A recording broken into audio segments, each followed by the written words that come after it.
বাসতে ভালো ভয় লাগে, তুমি যে সবার মতো না, ভরসা করবো কিভাবে।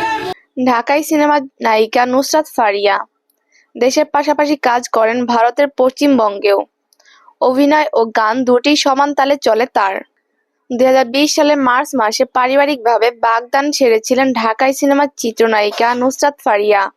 প্রায় 10 বছর প্রেমের পর রনি রিয়াদ রশিদের সঙ্গে আংটি বদল করেন তিনি। কিন্তু বছরখানেক পরে অভিনেত্রী জানান রনির সঙ্গে তার বিয়েটা আর হচ্ছে না, তাদের সম্পর্কে বিচ্ছেদ হয়েছে। এরপর থেকে তিনি সিঙ্গেল জীবনযাপন করছেন। গত 2 বছরও নতুন কোনো সম্পর্কে জড়াননি এই নায়িকা। সম্প্রতি একটি সংবাদ মাধ্যমকে দেয়া সাক্ষাৎকারে সেখানে রনির সঙ্গে বিচ্ছেদের কারণ পরিষ্কার করেছেন ফারিয়া।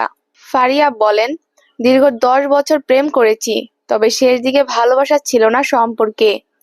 দুজনের কেউই সম্পর্ক টিকিয়ে রাখার চেষ্টা করিনি। আমি ভালো আছি। তিনি নতুন জীবন শুরু করেছেন, এখন সুন্দর পরিবার আছে। বর্তমানে নিজেকে সিঙ্গেল দাবি করে এই অভিনেত্রী বলেন, গত 2 বছর ধরে আমি সিঙ্গেল। সময়টা দারুণ কাটছে। একা অনেক ভালো আছি। ভালোবেসে বিয়ে করব। এখন কাজ ও জীবন নিয়ে ভাবছি। বিয়ের জন্য কেমন পাত্র খুঁজছেন জানতে চাইলে তিনি বলেন, সামনে নতুন যে আসবে তাকে অবশ্যই আমার থেকে শিক্ষিত হতে হবে, স্মার্ট ও ব্যক্তিত্ব সম্পন্ন মানুষ হতে হবে। ব্যক্তিত্ব থাকাটা খুবই জরুরি। তাকে নারীদের সম্মান করতে জানতে হবে। কিছু বলার আগেই আমার চোখের ইশারায় সবকিছু বুঝে নেবে এমন একজন মানুষ চাই।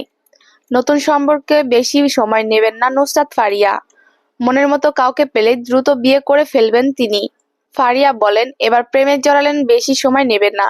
অল্প কিছুদিন প্রেম করেই বিয়ে। সেটা মিডিয়া কিংবা বাইরে যেখানেই হোক, সবার আগে তাকে ভালো মানুষ হতে হবে। নুসরাত ফারিয়াকে সবশেষ দেখা গেছে আবারও বিবাহ অভিযান সিনেমায়। টলিউডের প্রেক্ষাগৃহে মুক্তি পেয়েছে এই ছবি। এছাড়াও সুড়ঙ্গ সিনেমায় আইটেম গানে নাচতে দেখা যায় এই অভিনেত্রীকে। প্রসঙ্গত 2015 সালে বাংলাদেশ ভারত যৌথ প্রযোজনায় সিনেমা আশিকি দিয়ে বড় পর্দায় অভিষেক হয়।